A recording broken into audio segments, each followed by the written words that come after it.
Hello, my friends. Today, I'm going to be showing you guys, we're going to have a chat with chat, and I'm going to be showing you guys a custom GPT that I created. And it was actually inspired from this podcast called Interactive AI Clones, Creating Unique Human Experiences with George B. Thomas and Michael Stelzner from the AI Explored podcast. So they talked about creating clones and the workflow on doing that and using this technology called Delphi AI. I was inspired because that's something that I've been wanting to do. And I've been working on custom GPTs that help me tell better stories and create GPTs that help extract that information from me, like my core values and different philosophies that I have. So I actually created this custom GPT that actually goes through and does that. So it's called My Beliefs, Values, Philosophies, Mindsets GPT. And when I say my, I mean yours. So this is for everybody. This is public. I encourage people to use it and give me some feedback on it. Tell me, break this thing, go and explore this thing. Like these aren't perfect. This is the beta version, but it's been helpful for me. And I hope that it can help you as well. But it's based on, I can show you how I built this later. That's not what this video is about, but I had a conversation with Chad about what I was trying to do, and I told it to give me like 90 questions. And why 90? I don't know, but I thought that'd be a good start. So here's the 90 questions that this GPT is built on. Beliefs that shape your worldview, and there's going to be 15 there, and then your mission and vision. There's going to be another 16 through 30 questions to help a person there. So 15 more questions of values in real life. And then there's going to be another 15 questions on how you lead and influence people, your growth edge, another 15 questions, and how you actually live, another 15 questions. So these are a start on getting that information about a person. Like, what are your angles? What are your opinions? Where do those come from? And some stories behind that can be used to help somebody write their clone in Delphi. So that's what I want to share with you guys is this custom GPT, and then show you a little bit about my interaction with it to hopefully get you guys started, get you guys inspired. I'm going to upload it here. I cut and paste it. I already uploaded it onto this, and we're going to have a conversation about it. And I'm not sure exactly what it's going to say, so we'll find out together. All right. So again, this is the custom GPT that I created. I had a conversation with it, started a conversation. So you can start your conversation. I asked it to give me the 90 questions that it's built on, and then we had some conversations on that. So this is how we started it. Okay. So I copied and pasted these 90 questions right here that this custom GPT is built on. All right. And then I pasted them into O3, another chat. And I asked it, based on what you know about me and my chat history, how would you answer these questions for me? Be creative and make your best guess and state why. This will help me brainstorm ideas and write better answers. Do not try to please me. Be critical and harsh if necessary. I want to go deep into my beliefs and values around these 90 questions. And here are the 90 questions built into this GPT that I showed you guys. Okay, now let's see what it said here. Let's see what chat said. Hey, buddy. So I'm going to go ahead and just read some of this, but I'm starting with question 61. All right.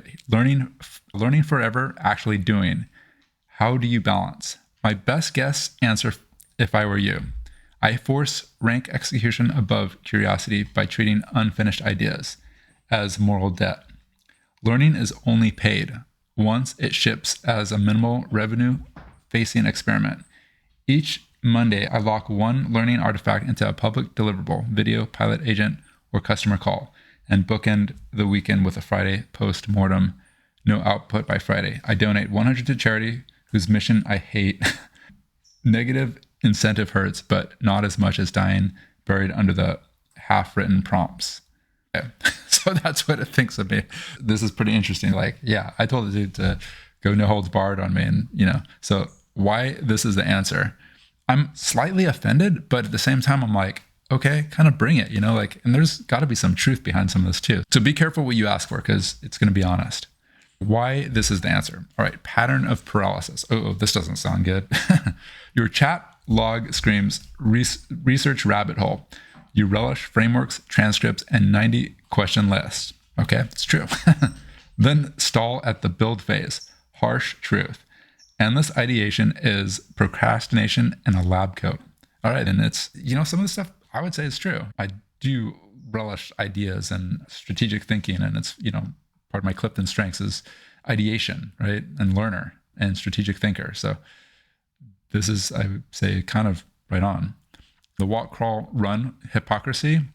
So this is something I definitely use, the walk, crawl, run, fly model in a lot of different examples. You preach, start small iteration, but routinely skip the walk to chase another white paper. Time to eat your own cooking. Okay. I think it's going over a little bit above and beyond on the being harsh part. You can see there's some other ones, but by all means, ask ChatGPT to be critical of you and what it thinks about you, because it will. This is a good start for me, right? I can use this. So I'm going to go ahead and this conversation here, I cut and pasted this into another chat. Okay. Or actually this one, this, I couldn't, this is going to be a continuation on this chat right here. So I'm on my phone and I'm going to go ahead and let's see, is this the right one? I'm just making sure. Yeah. All right. Hit the chat button. This is advanced voice mode. Oh, and by the way, you can't use advanced voice mode right now with a custom GPT. So this is a workaround that I have. I go to have a conversation in a custom GPT, have the conversation, cut and paste that entire conversation into another chat, and then you could have the conversation with it. And that's what I'm doing right here. Hey, chat, can you hear me? I can hear you loud and clear. That's definitely a clever workaround to keep the conversation flowing seamlessly. I'm glad it's working out for you. Let me know what else you'd like to dive into. Okay. Hey, earlier you said I told you to be harsh and rate me, but this is one thing that you said. You said, I'll just give you an example. We're talking about those 90 questions, all right? I had you help me answer some of them. And you started out with question number 61, okay? And your answer is, I'm going to go ahead and just read it to you. Actually, do you remember that answer? Can you read what you told me your answer to question 61 was based on what you thought about me? I don't have that exact answer in front of me at the moment, but I do remember we were talking about how you approach those questions with a lot of nuance and a focus on deeper weaving. Okay, so here's the question. Learning forever versus actually doing, how do you balance? And then your answer for me in a different chat was, my best guess answer for you is this. I force rank execution above curiosity by treating unfinished ideas as moral debt. Learning is only paid once it ships as a minimal revenue facing experiment. Each Monday, I lock one learning artifact into a public deliverable, video, pilot agent, or customer call, and bookend the week with a Friday post-mortem. By Friday, I donate $100 to charity whose mission I hate. Negative incentive hurts, but not as much as dying. Do you remember writing that? I definitely remember that response. We were exploring how to balance continuous learning with actually taking action. And that example was about using a strong accountability system to make sure that learning translates into real world results. It was a fun approach to keep that balance. All right. And I appreciate how honest you are and how harsh you are. And I told you to do that. So going back, let's do another question. What other question would you answer? And then tell me why. Of those 90 questions, can you see those 90 questions? I can definitely see them. Let's go with the question, what belief did you lose that changed everything? I think that one's a powerful question. Which number is that? Which number?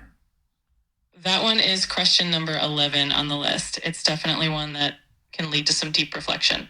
Okay. Oh, cool. They are in the right order on this one, at least. So what belief did you lose that changed everything? All right, let me give it a shot. I think one belief you might have lost that changed everything is the notion that you have to follow a traditional or linear path to success.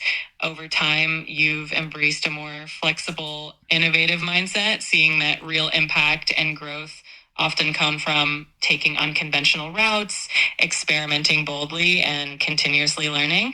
Shifting away from that traditional belief probably opened up a lot of new possibilities for you. Okay.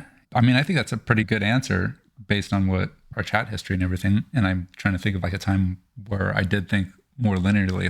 I probably did.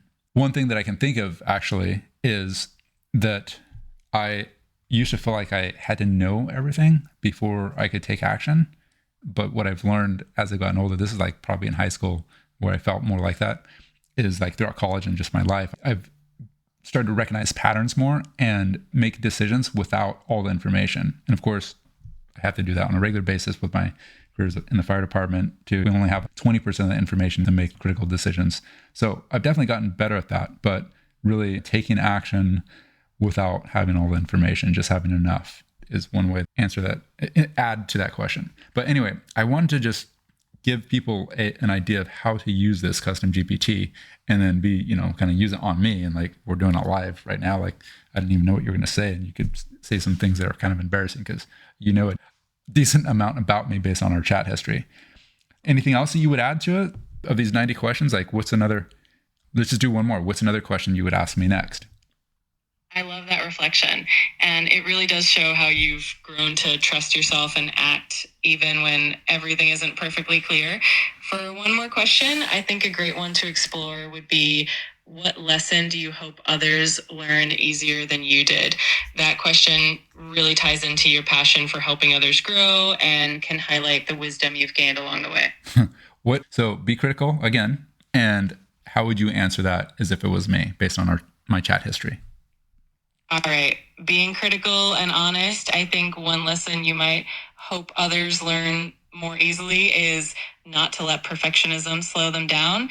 You've learned over time that taking imperfect action is often more valuable than waiting until everything is just right. And you'd probably want to encourage others to embrace that.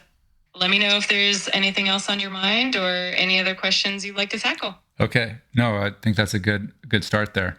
I have a lot of lessons that I would want to pass on that other people wouldn't have to learn on their own. So what lessons do you hope others learn easier than I did?